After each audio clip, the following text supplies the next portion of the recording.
Javier Milei salió a hacer campaña ofreciendo vamos a quitarle privilegios a la casta y vamos a ejercer la libertad.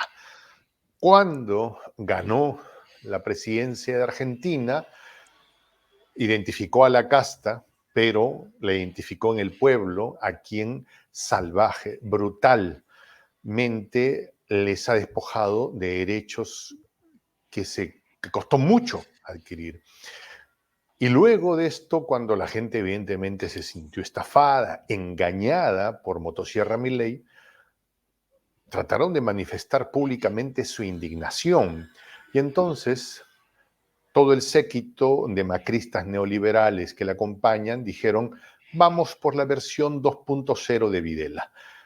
Cachiporra y golpe, mazmorra a todo aquel que quiera salir a ejercer su libertad. ¿Ya? Que es un poco el pensamiento del señor Mario Vargas Llosa, ¿no? Mi compatriota. ¿Ah? Tienes todo el derecho de ejercer tu libertad en tanto que pienses como yo te digo que pienses. Si no, cachiporra, golpe y demás. Eduardo Bior es doctor en ciencias sociales, analista internacional.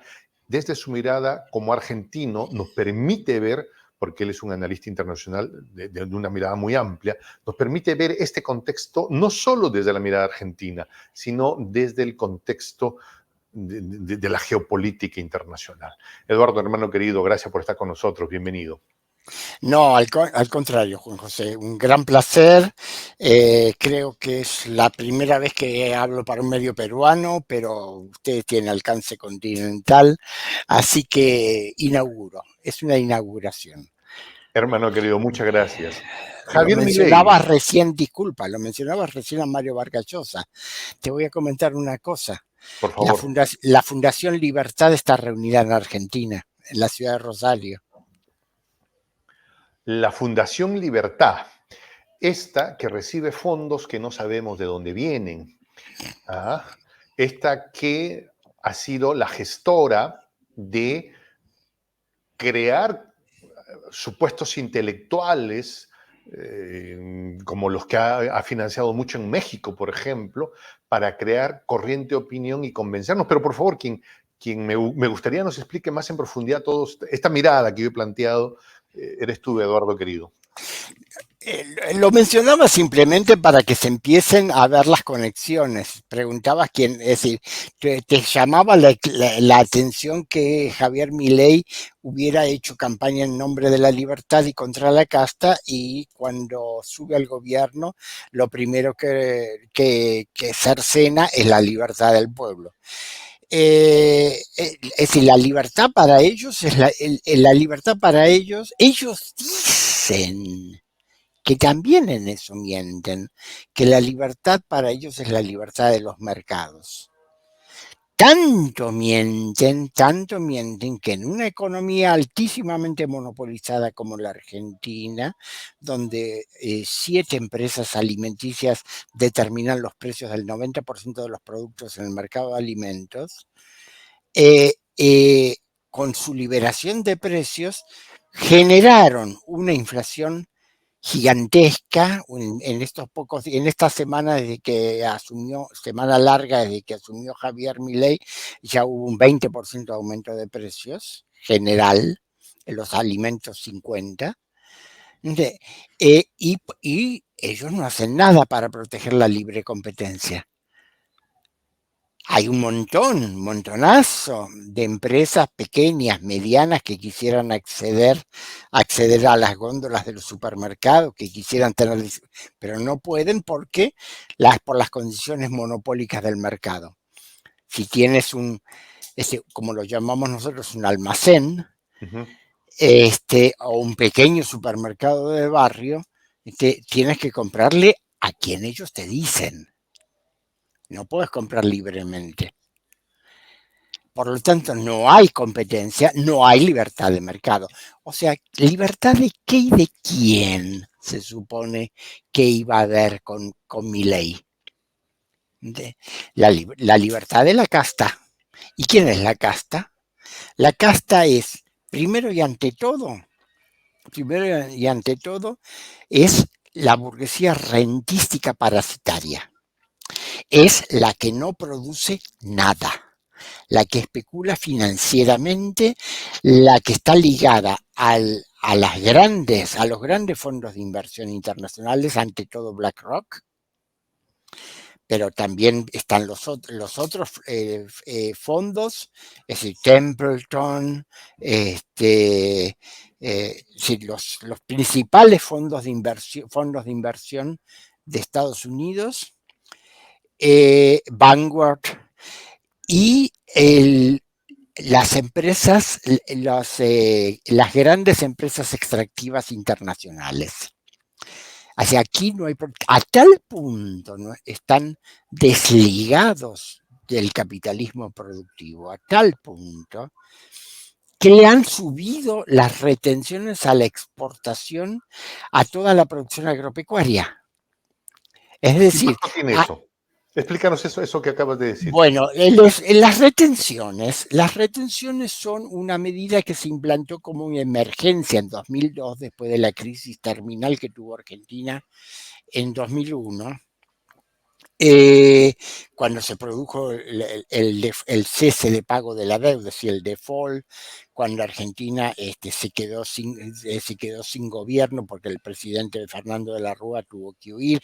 Es la ministra del Trabajo, Patricia Bullrich, que es la misma que ahora es ministra de Seguridad, lo acompañó en la huida en el helicóptero. Hubo 39 muertos justamente hoy. Hoy es el aniversario del estado de sitio y los Se 39 conmemora muertos. esa fecha. Exactamente, y eso nos va a llevar a las manifestaciones que se están produciendo en este momento en la ciudad de Buenos Aires. Esto que dices me plantea un escenario que me explicaron el otro día, que no sé si lo entendí bien, y te lo planteo para ver si me lo puedes explicar mejor o saber si lo entendí bien, ¿no? Pues yo le preguntaba a un muchacho que vive ahí en Argentina, que es amigo personal, pero que no sale en cámara, y yo les decía, loco, pero explícame, ¿cómo es que Argentina anda en crisis, pero va un artista internacional y hace 10 conciertos y llena 10 estadios? ¿Cómo entiendo eso? O sea, explícame eso. Y me dice, lo que pasa que tú tienes aquí a una casta que, por ejemplo, produce carne con costos subvencionados por el Estado. Y cuando los produce, los quiere vender afuera al precio del mercado internacional y no lo quiere vender al interior. Entonces, como saca su producto, que si costaba producir 10, con subvención lo produjo a 4 y afuera lo vende a 15. Pero la plata no la regresa a Argentina, me dice, la deja en paraísos fiscales. Y entonces, cuando quiere gastar, pues la trae de algún mecanismo tipo cualquiera, no sé, pues ahí está la magia, cómo lo ingresa, ¿no? Y tiene el dinero para ir a los conciertos. ¿Más o menos es eso o podrías ampliar? Es una parte, es una parte. Fundamentalmente, lo que hay que entender es que hasta que subió este gobierno, Argentina no tenía crisis económica, tenía una crisis financiera y monetaria grave. Ok, Es decir, cuidado que la economía argentina vino creciendo hasta el segundo trimestre de 2023. En el tercer trimestre se estancó y ahora en el cuarto trimestre está en pleno descenso. Es en picada, está cayendo así en picada, pero fundamentalmente por las medidas que acaba de implantar el gobierno de Milei. Lo que Argentina tenía era una gigantesca crisis monetaria por falta de dólares, por dos razones fundamentalmente. Primero, una que mencionó tu amigo, que es la evasión. Es decir, se calcula que fuera de Argentina hay ahorros por 400.000 millones de dólares de capitales argentinos. que nunca pagaron Fundamental, impuestos. fundamentalmente en paraísos fiscales, de los cuales uno muy importante es el estado de Delaware en Estados Unidos. Es decir, Estados Unidos es responsable por la fuga, es decir, por la no persecución de la evasión impositiva argentina. Eso es una parte. La segunda parte son los procesos de subfacturación de exportaciones y sobrefacturación de importaciones porque los puertos están privatizados. Es decir, los puertos sobre el río Paraná, los 12 puertos sobre el río Paraná en torno al Gran Rosario, que exportan el 90% de la producción agrícola argentina, sino de la ganadera sale por otros lados, pero de la exportación, la producción de la exportación agrícola argentina son propiedad de siete grupos, de los cuales cuatro son norteamericanos, Cargill, Bunge, etc. Uno es francés, Dreyfus, uno es argentino y uno es chino, COFCO. Es decir, son puertos donde el Estado Nacional no puede entrar. Eso es herencia del neoliberalismo de los años 90, de la reforma de Carlos Menem en los años 90. Entonces, al no poder entrar, la aduana no tiene control. Las exportaciones se hacen por declaración jurada, declaraciones e importaciones. Por ejemplo, está comprobado por estudios que han hecho científicos de la Universidad Nacional de Tucumán, que las exportaciones de mineral de litio de Salta, que salen por un puerto cercano a Rosario, son absolutamente falsas. Es decir, se exporta muchísimo más de lo que declaran esas empresas norteamericanas. Entonces, primer elemento, están subfacturadas. Segundo, comprador son en muchos casos las casas matrices de esas empresas, de las empresas en Argentina.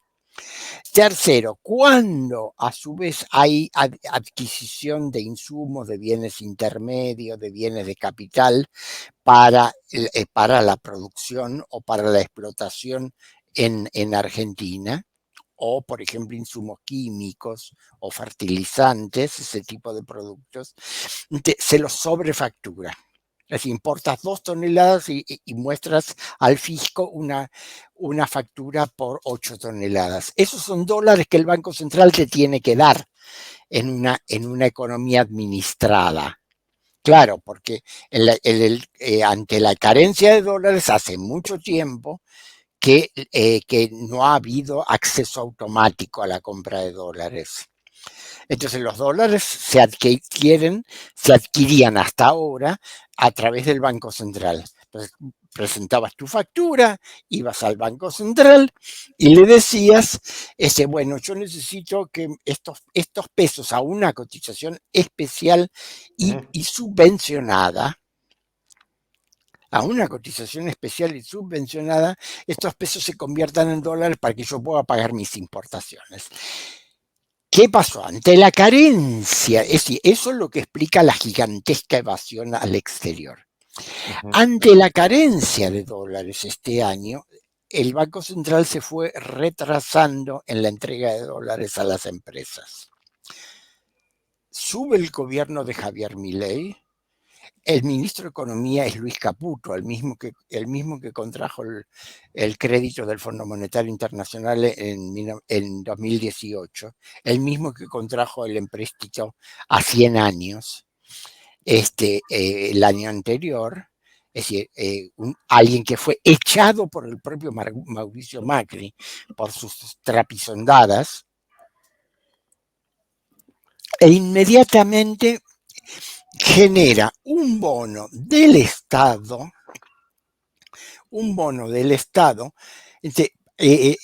para darle a las empresas los dólares, asumir la deuda de las empresas. Deuda que muchas veces es una deuda falsa, porque es una deuda de sucursales con casas matrices. Son 30.000 millones de dólares que el Estado Nacional esta semana le acaba de regalar a los importadores. Regalar. A la casta, exactamente. A la casta, exacto. A Eduardo, yo empresas cuando que vi no esa producen noticia, nada. yo pensé que era un fake news. Te juro que no la creí porque No, el eso equipo de... tiene historia, eso tiene historia. La deuda externa argentina se generó primero durante la época de la dictadura cívico-militar, entre 1986 y 1983. La deuda subió de 5.000 millones de dólares, al final de la dictadura 52.000 millones de dólares. Primero a 45.000 millones de dólares y luego a 52.000 millones de dólares. ¿Por qué esa diferencia en el último año de la dictadura? Porque el entonces presidente del Banco Central, Antonio Domingo Cavallo, que después fue ministro de Relaciones Exteriores y luego ministro de Economía de Carlos Menem, y que fue ministro de Economía del gobierno de Fernando de la Rúa en el año 2001, y que hoy asesora, como lo reconoció Milei, todos los días a Milei, es un hombre que ahora ya tiene sus 90 años, en aquel momento estatizó la deuda privada. Por eso es que, por ejemplo, la familia Macri se hizo riquísima. Una familia que era una familia de empresarios medios, de un inmigrante italiano, que había llegado con dinero que no se sabe de qué origen, de Italia, a fin de los años 40, pero que, bueno, sí se había casado con una chica de la oligarquía tradicional argentina, ese Blanco Ibáñez. Por eso se dice que Macri, más que ser Macri, es un Blanco Ibáñez, porque que habla todo así. Pues, porque, ¿sabes? No puede ser. Es el estilo típico, la impostación del castellano argentino, perdón el término, de la oligarquía con olor a bosta. Ok. Eduardo, para seguirte, a ver, hay algunas cosas que necesito entender. Llega Milei y encuentra que el importador, perdón, el exportador que produce con privilegios, se entiende para generar producción para... Aclaremos, Juan José. Lo único que se subvenciona de la producción agropecuaria, que se subvencionaba hasta ahora, eran los costos del combustible y los costos de la electricidad. Es decir, que no se medían en dólares, sino que por subsidios estatales estaban más baratos del precio internacional. Es el único subsidio que tenían los productores, es decir, en general toda la producción primaria. Entonces, para entender, hay 7 grupos importantes de producción de alimentos en Argentina, ¿sí? Estos controlan, digamos, el 90%, me dijiste más o menos, de la producción, Del, podría ser, no, del comercio exterior. del comercio exterior. El 90% de lo que se vende, ¿no es cierto? De lo que se exporta, ¿sí? Y estas empresas tenían ayuda con el asunto de la energía. Todo lo que venía con, todos los procesos necesitan energía para moler el grano, para transportarlo. Entonces, el combustible y todo venía con cierta ayuda, ¿correcto? Y en su momento, además, recibían un cambio favorable del dólar. Esa parte explícanoslo para entenderlo bien, por favor. Bueno, para alentar la exportación justamente, había al final del el gobierno de Alberto Fernández, ministro de Economía Sergio Massa, se llegó a ver 7 tipos de cambio diferentes.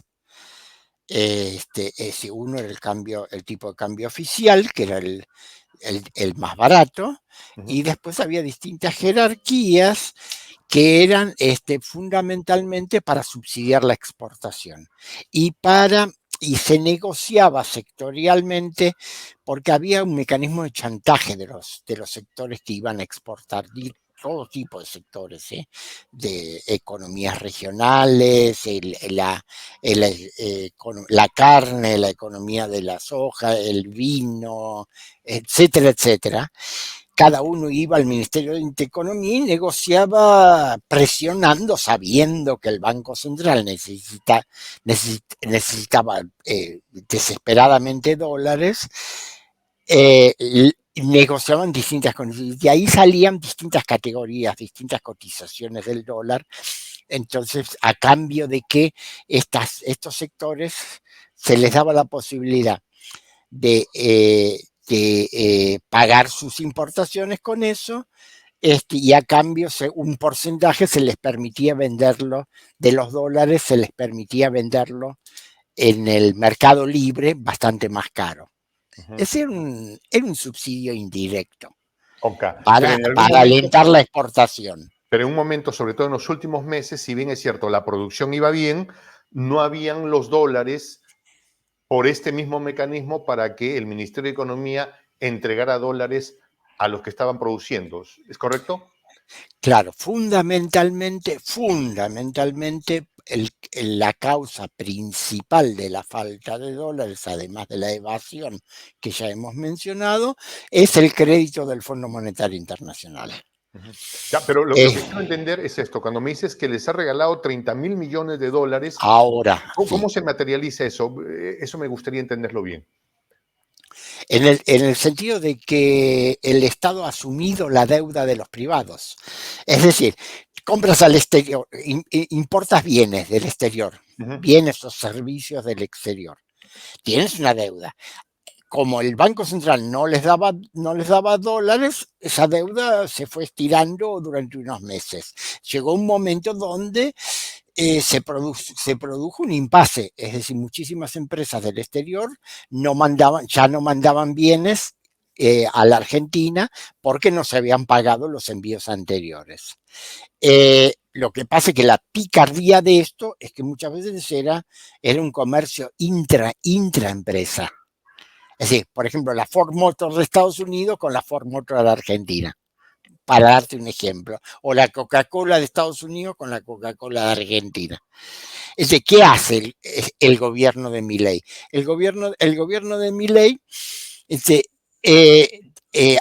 adopta esa deuda como si fuera una deuda del Estado argentino, se compromete a su pago al acreedor extranjero y a cambio los importadores reciben un bono por el cual van a tener que pagar de aquí a no sé cuántos años en pesos, es decir, han recibido un regalo. Ya, Han ahora sí lo entiendo. recibido un regalo. Pero la causa principal del déficit de balanza de pagos argentina es el crédito del Fondo Monetario Internacional y otros créditos y otras deudas privadas que vienen de la época de Macri, porque ya en la época de Alberto Fernández Argentina no recibía crédito. Entonces, ese crédito del fondo... No, desde la época de Macri vienen, de la época de Macri. No, pero Kirchner había cancelado la deuda con el fondo, la había dejado en cero. Ah, en 2005, eso en 2005, claro. Y Mauricio Macri contrajo en 2018 un crédito inmenso que lo contrajo en una llamada por teléfono con Donald Trump, que Donald Trump le dio la orden al Fondo Monetario para que le diera el dinero. Es el crédito más grande de la historia del Fondo Monetario Internacional, un crédito de 56.000 millones de dólares, de los cuales llegaron a entrar al país 44.000 millones, después Alberto Fernández rechazó el resto, es decir, dijo que no manden más, pero 44.000 millones de dólares que así como entraron se fugaron del país. No quedó nada de ese crédito en Argentina, nada. 44.000 millones de dólares. Pero Argentina tiene la deuda. Entonces, ¿qué error gravísimo cometió Alberto Fernández? En lugar de cancelar los pagos y negociar desde una posición dura para que el Fondo Monetario Internacional reconozca su propia violación de los estatutos internos del Fondo Monetario, aceptó negociar en los términos del fondo y contrajo un nuevo crédito para pagar el crédito viejo. Y eso nos ahoga, porque las cuotas, justamente ahora en 2024 o 2025, vienen cuotas altísimas para pagar ese crédito. Entonces, esa es la causa principal para la carencia de dólares de Argentina. Claro. Es una situación colonial, de explotación, de expoliación colonial. Entonces, ahí, y ahora entramos al tema que sé que te interesa conversar. ¿Quién nos ayudaba? La República Popular China. Es decir, por los acuerdos que tiene Argentina con la República Popular de China. Tiene primero un acuerdo de cooperación estratégica de 2004 del presidente Néstor Kirchner y un segundo acuerdo de 2013 con la visita de Xi Jinping a la Argentina de Asociación Estratégica Integral. Como sabemos, en la categoría de las relaciones exteriores de China es el grado máximo.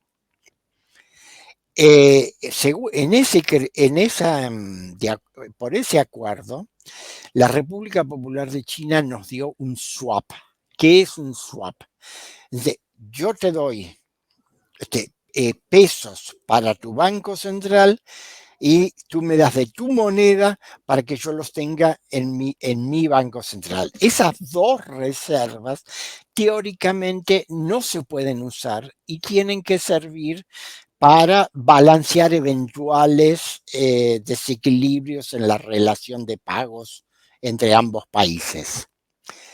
Lo que pasa es que por la situación precaria de la balanza de pagos argentina, el Banco Popular de China sucesivamente fue autorizando el uso de tramos de ese swap, un swap por 18.000 millones de dólares, de que se llegaron a utilizar hasta 11.500 millones. El asunto es, obviamente, nadie da esas ayudas por nada. No son las hermanitas de la caridad. No, son bastante generosos. De hecho, a nosotros las cuotas del swap nos han servido. Cuando Sergio Massa era ministro, sirvió para pagar varias cuotas del Fondo Monetario Internacional ese dinero. Y el Fondo Monetario Internacional tuvo que aguantar de que Argentina le pagara en yuanes en vez de en dólares. Tuvieron que aceptarlo. Porque además la misma China tiene interés en que Argentina resuelva su situación con el Fondo Monetario Internacional. No quiere que rompamos con el Fondo Monetario Internacional porque la República Popular de China cree en la posibilidad de una economía mundial fluida con intercambios libres, es decir, comercio, tráfico de monedas, etcétera. Cree en ese tipo de cosas e intenta. Lo que pasa es que son precisamente los occidentales los que permanentemente hacen la trampa y están metiendo la mano en la caja. Entonces eso venía bien. El asunto es que en relación a ese swap hay el ingreso de Argentina al nuevo camino de la seda y la franja, que se terminó de definir a principios de 2023 en la visita de Alberto Fernández a Beijing. La decisión en la cual en realidad el gobierno de Alberto Fernández mucho no creía, pero que fue medio arrastrada, fue a los empujones de Lula, de ingreso de Argentina a BRICS, que debiera concretarse ahora el 1 de enero. Y eso implica además la pertenencia al nuevo Banco de Desarrollo. Es decir, el Banco de BRICS, el que preside Dilma Rousseff, que tiene 50.000 millones de dólares en cartera para obras de infraestructura. están también relacionados con eso la construcción de una cuarta central nuclear. Está también en trámite, que ya está muy avanzado ahora, después de interrupciones en el gobierno de Macri, se retomó en 2019, la construcción de dos gigantescas represas hidroeléctricas en la provincia de Santa Cruz, en el sur, que tienen primero una importancia energética muy grande, pero además tienen una importancia geoestratégica fundamental, porque son territorios muy despoblados por Argentina y muy codiciados por Gran Bretaña, donde hay propiedades, gigantescas propiedades latifundiarias, por ejemplo, en la provincia de Santa Cruz, entre el territorio argentino y el territorio chileno, hay dos propiedades del rey de Gran Bretaña, No es cierto. claro, que le fueron entregadas al rey, que era el rey Eduardo, en 1901, por Argentina y Chile, por un laudo arbitral para la fijación de fronteras entre ambos países en las altas cumbres de los Andes. Entonces ¿En serio? le entregaron 400.000 hectáreas a caballo de la frontera entre los dos países. Hay también en el sur de la Patagonia propiedades bastante grandes de una empresa china, creo que se llama Heilongjiang. Es decir, hay una cantidad de cosas. Más al norte, en la Patagonia, Benetton tiene 900.000 hectáreas, y así sucesivamente. El magnate Joe Lewis, que es un británico, propietario del club del Tottenham, el club de fútbol de Inglaterra, y con acciones en un montón de empresas, tiene 200 y algo de mil hectáreas en tres propiedades, una de las cuales está en la costa atlántica de la provincia de Río Negro, y tiene un aeropuerto internacional no autorizado, pero que funciona, que obviamente lo usa Gran Bretaña para aprovisionamiento de las Islas Malvinas. Y así sucesivamente, esas Eduardo, son las me condiciones dejas con los pelos de, coloniales. me dejas con los pelos de punta. Me dejas con los pelos de punta porque encuentro similitudes casi hechas con fotocopia, casi como si hubieran sido parte de un protocolo. Cuando tú me dices que hay una empresa que tiene un puerto y que quien cobra impuestos no puede entrar, te digo, y no voy a mencionar nombres para no meterme en problemas acá, hay una compañía minera que saca aquí en el Perú un mineral que cuesta mucho y que es de color amarillo, no voy a profundizar, creo que se entiende, ¿no? Sí, sí, Y el sí, yo mineral sé este sale, perfectamente. Eduardo querido, sale en un avión de un aeropuerto dentro de la misma planta y no hay nadie que esté pesando. O sea, ellos dicen, salió 2 kilos. Y como son gente honesta, ¿no? Son gringos, pues ¿quién podría desconfiar de los gringos, Eduardo? ¿No? Son gente recta, honesta. El gringo dice, salieron 5 kilos y pagan los 5 kilos, pero ¿quién dice que salieron 5 kilos? Exacto. Bueno, eso se llama habitualmente, si mi primer estudio universitario fue historia, eso se llamaba colonia. Dicen que ahora las colonias están todas emancipadas, pero existe también el colonialismo económico o neocolonialismo. Yo soy viejo, así que me permito usar Sí, por favor. términos arcaicos de los años 60 y No, no son 70. arcaicos, son de la vieja guardia. Eduardo, acá hay algo que yo no entiendo. Sí lo entiendo de Menos alguna mal que manera. sea solamente algo. En, en- Hay en muchas, esto, hay, hay yo, muchas cosas que no, que comienzo es- a encontrar. yo como el tango, cada vez me desayuno con lo que he sabido ayer. Sí, exacto. O sea, ¿cómo reacciona el ciudadano de pie argentino cuando dicen cuando le vendieron que iban con motosierra contra la casta y la motosierra se la meten al bolsillo a él? Yo he visto con dolor y rabia cómo una señora que fue candidata por el macrismo, el número no lo tengo, ahorita te lo doy, le da Patricia recetas. Bullrich. No, no, no, otra Patri- mujer. ¿Ya? ah, Ahorita, que tiene como 10 o 12 propiedades y le da recetas a la gente pobre de cómo llevar este tiempo de austeridad, con oración, con valores, y que no te dé vergüenza comer una sola vez al día. Son las recetas que le dan, ¿no? Entonces yo digo, aquí o son tan brutos o están exacerbando la indignación popular para justificar un Videla 2.0, o como le fue bien con Boluarte acá en el Perú, no le tienen mm, miedo ya a la Mira, indignación popular. hay algo que es común en distintas épocas a distintos países de nuestro continente. Ustedes creo que lo están viviendo ahora, que es la, la destrucción de la destrucción de la dignidad popular mediante el terrorismo mediático y económico. Es decir, cuando haces sufrir a los pueblos tanto mediante encarecimiento del costo de vida, en nuestro caso una inflación altísima, muy manipulada esa inflación por los grupos monopólicos, Ujú. y a la vez un bombardeo mediático permanente.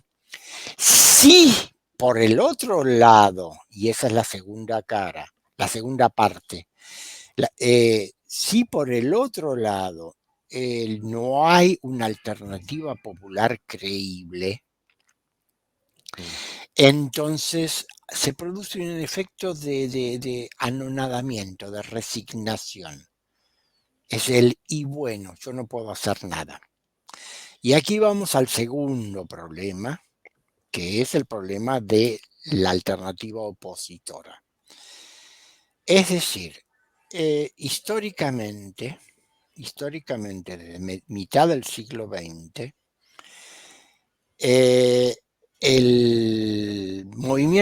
los sucesivos movimientos populares argentinos se fueron canalizando y aglutinando bajo banderas nacionalistas dentro del peronismo. O sea, el peronismo es un movimiento nacional popular que tiene una profunda tradición argentina que se remite hasta el siglo XIX, de inspiración cristiana, social cristiana, muy humanista, que dignificó la condición del trabajador, que levanta fundamentalmente las banderas de justicia social, independencia económica y soberanía política. ¿Qué pasó?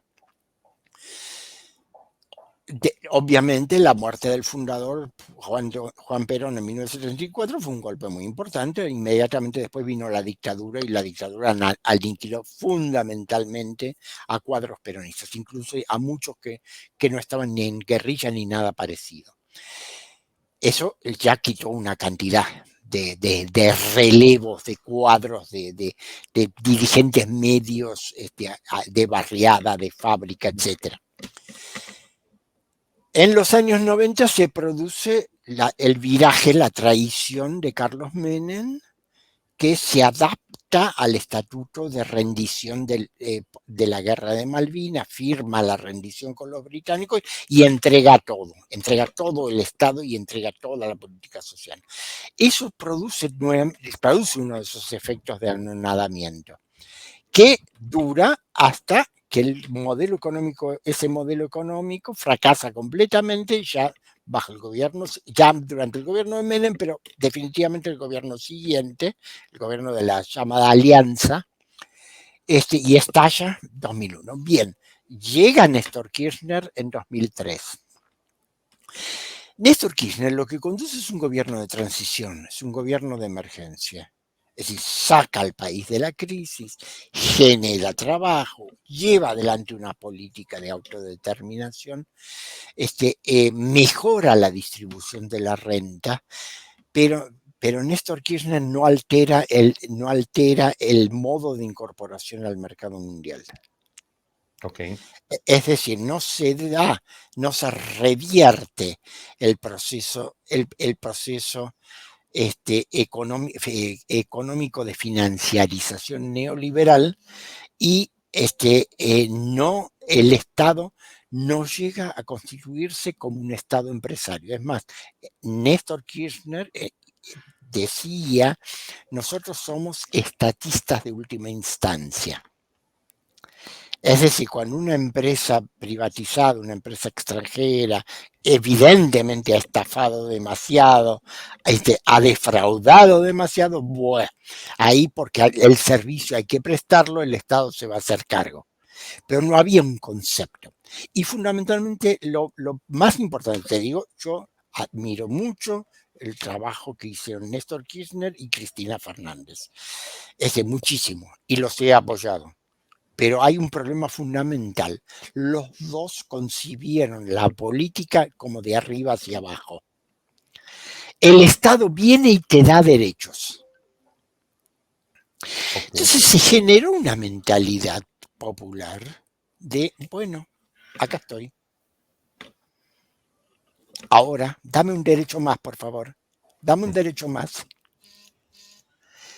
Entonces, en el momento en que el Estado, por la coyuntura económica, por la agresión financiera internacional, por el boicot interno de la oligarquía, no estuvo en condiciones de seguir dando derechos, entre comillas, hay sectores, hubo sectores, por supuesto, que permanecieron leales.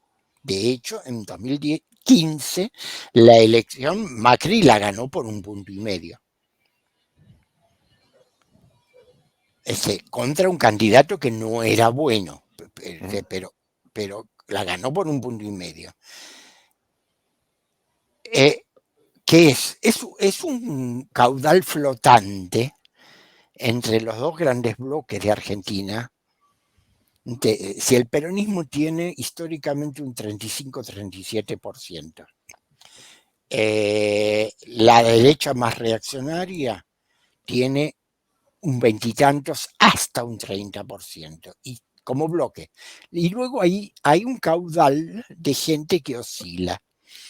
Y depende mucho de las coyunturas y depende mucho de las imágenes que tienen. Lo que pasó fue que el gobierno de Alberto Fernández, si bien realizó una cantidad gigantesca de obras públicas, atendió el tema de la pandemia de COVID-19 trayendo vacunas, cuidó, es decir, tuvo bastante atención de las necesidades sociales, fue extremadamente débil y desperdició, ahí dejó abierto el análisis, hay quien dice en algunos casos intencionalmente, la posibilidad de negociarle fuerte a las clases dominantes algunas situaciones. Y los dejaron hacer. Ya sabes que si a los lobos uno los deja, los lobos no son buenitos, son lobos. Ahora, en este punto me gustaría que analicemos la figura Milei en el contexto déjame terminar un segundo. Sí, por favor. Entonces lo que se produjo, Alberto Fernández tenía al comienzo de su gestión, a principios de 2020, cuando empezó la pandemia, 90% de aprobación. Desperdició completamente el apoyo popular. Tuvo un llamado de atención en la elección de medio término en 2021, no lo atendió. No lo atendió. ¿Qué es lo que le estaban pidiendo? Que cumpla con el pueblo. Eso. Es decir, que haga distribución de arriba para abajo. Eso. Lo que históricamente ha hecho el peronismo. Lo que siempre hizo el peronismo. No lo hizo. Entonces, esa es la consecuencia. La consecuencia es esto. Entonces, en ese terreno... ¿Sería que no tenía plata? ¿Sería que no había dólares para cumplir? Porque Macri lo dejó ensartado. Eso es lo que el argumento que le esgrimió hasta el final, ¿no? Pero ese argumento no, digamos, desde la perspectiva de un político que se dice peronista, es un argumento falaz. Porque el problema de la falta de dólares se resuelve rápidamente con dos medidas. Control del comercio exterior, control de las transacciones financieras al exterior. Y no es lo que se hizo y lo que generó la No se crisis. hizo, no se hizo. No hubo control del comercio exterior. Ya lo hablamos hace un rato. Ok. Como decía eh, un compañero que ha sido históricamente un dirigente rural medio, digamos, de niveles medios de la provincia de Santa Fe, Pedro Peretti, si no quieren nacionalizar los puertos, por lo menos pongan una balanza para camiones en la entrada del puerto. Ok. Ni, Ahora, ni eso se hizo. es probable que Alberto Fernández no tuviera la fortaleza política porque se dedicó a pelearse con Cristina. No. Quiso venderse como, o sea, dedicó su tiempo a decirle, yo no, tú eres la vicepresidenta, yo soy el presidente, y ahí perdió mucha fuerza. A ver, puede ser, pero yo creo que hay que Otros elementos. sospecho, lo digo así, y listo. Sospecho que hay otras cosas. Okay. Quiero que vayamos a analizar la figura de Javier Milei. Un Sí. hombre que habla de libertad, pero que en la práctica impone la bota y la cachiporra y la amenaza de quitarle asistencia social a aquel que sale a protestar. Yo no sé si eso es constitucional ahí en Argentina. No, es ¿Cómo ves ese absolutamente elemento no. ahí en Argentina y cómo puede proyectarse a Latinoamérica? En primer lugar, hay que aclarar que la marcha de hoy, es que realizan distintas organizaciones de izquierda, específicamente es un recorte político muy reducido, de una cantidad grande de organizaciones políticas de izquierda, particularmente organizaciones trotskistas, con distintos movimientos sociales aliados. Es una marcha que se hace todos los años en conmemoración de la represión de 2001. Es decir, siempre la han hecho, siempre, es decir, no es todavía una marcha de protesta por las medidas del gobierno. Ok. Lo que pasa es que así como el gobierno de Milei la semana pasada lanzó una cantidad de medidas económicas y hoy a la noche sale el gran paquete de medidas, un decreto bien fujimorista, donde en un decreto modifican 300 leyes, es decir, derogan 300 leyes y modifican otras 300. Pretenden con eso un llamado decreto de necesidad y urgencia, cuando en realidad el Parlamento está funcionando, así que no hay situación de emergencia. Intencionalmente, con las medidas que han tomado, han generado una ola de inflación gigantesca. Milei quiere y necesita, y la venía anunciando desde la campaña electoral, una hiperinflación. ¿Por qué? Porque con una hiperinflación el peso pierde todo valor y a él se le facilita la dolarización. Y a la vez la hiperinflación crea un desajuste, un desorden tal de precios relativos que la población está dispuesta a aceptar cualquier cosa con tal de que traiga un poco de orden. Eso ya lo hizo el gobierno de Menem al comienzo de su gestión, entre 1989 y 1991. Yo veo bastante Fujimori también, como tú dices. Sí. Yo trabajo con esa hipótesis, soy uno de los pocos que trabaja, quizá por mi conocimiento del proceso peruano, trabajo con la hipótesis de que si Milei tiene resistencia va a cerrar el Congreso. Por lo menos ahora en verano, yo no sé si va a continuar con las sesiones extraordinarias. Sospecho que no va a haber, que habrá sesiones extraordinarias ahora en diciembre. ¿Las leyes lo permiten? ¿Las leyes argentinas No, permiten que... no lo obligan, las sesiones extraordinarias son una facultad del Poder No, no, Ejecutivo. no, pero ¿existe la capacidad del presidente de disolver el Parlamento? No, no, no, no, no, no, eso sucedió Eso sucedió eso sucedió una sola vez, que fue en 1907, que un presidente oligárquico, pero que quería introducir reformas, que quería abrir el espectro político, cerró el Congreso con la policía para poder introducir la reforma y después llamó a nuevas elecciones legislativas, pero no tocó la Constitución. Este hombre con sus medidas está tocando la Constitución profundamente, porque la Constitución argentina garantiza los derechos, garantiza el derecho de negociación salarial, garantiza el derecho de huelga, garantiza la libre expresión de la palabra en la calle, garantiza digamos, obliga al Estado a garantizar la supervivencia de las familias del país. O sea, un piso de ayuda social el Estado tiene que ofrecerlo obligatoriamente. ¿Tú Eso crees es intocable. que Milei pueda convertirse en un ser metastásico que extienda esa forma de hacer política a otros países de Latinoamérica y el Caribe? No por él, es decir, lo que pasa es que la Fundación Libertad y la De alianza Marito Vargas Llosa, ¿no? que lo, que lo arroba, es decir, la alianza de Bolsonaro, de Vox Cast, español. Vox española, José Antonio Cast en Chile, el uribismo colombiano, María Corina Machado en Venezuela, el PRI y el PAN en El México, fujimorismo en el Perú. el fujimorismo en Perú, pueden, es decir, lo usan como espejo para que sus respectivas sociedades miren. Fíjense, Argentina, cómo, ¿no? Etcétera. En este horizonte tenemos a una sociedad terriblemente cuestionada, difícil, cuestionando lo que pasa.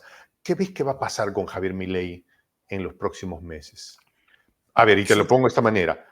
Hablé con algunos argentinos y algunos que creen en lo que está haciendo Milei me dicen, Jota, es que tenemos que aguantar 6 meses. A los 6 meses la cosa se va a poner mejor. ¿Hay posibilidades? Ninguna. No hay absolutamente ninguna por el simple hecho de que a menos que tenga el apoyo y la fuerza para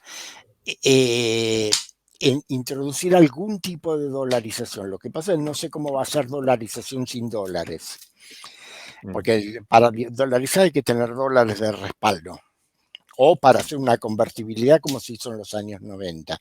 Menem la pudo hacer porque tenía el capital de un montón de empresas del Estado que las vendió a precio de baratija y con eso, digamos, aseguró toda su primera presidencia hasta 1995. Es decir, con la entrada de dólares por el remate de las empresas del Estado.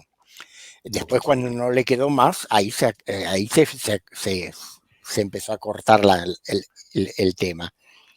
Eduardo Bior, doctor en ciencias sociales, Permíteme analista. que me preguntaste una cosa, te lo digo Sí, breve. sí, sí, por Yo favor. trabajo con 3 hipótesis.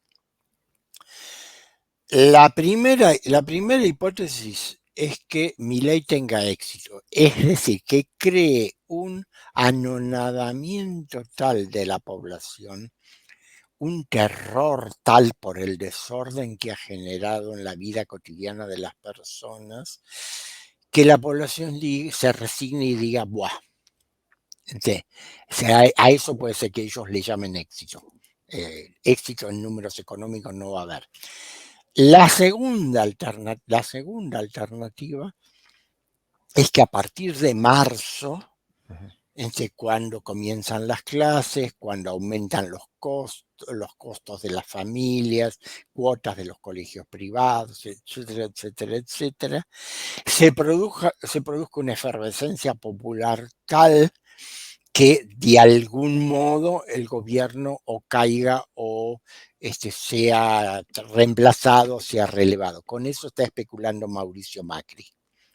Entonces, Y la tercera alternativa es posible, es que en los distintos grupos de poder, porque son todas bandas feroces, peleándose entre ellos, se tramen de tal manera que el gobierno no pueda avanzar.